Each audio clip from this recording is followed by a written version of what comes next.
ka man lang nagsikap, pinabayaan mo ang iyong kinabukasan. Ba't ka ganyan?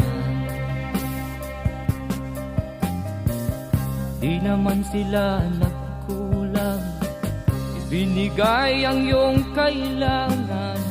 Bakit bumagsak ka sa kalokohan? Nagpabaya ka,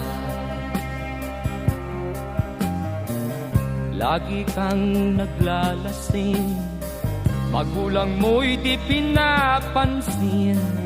Nais lang naman nila'y sa iyong kabutihan.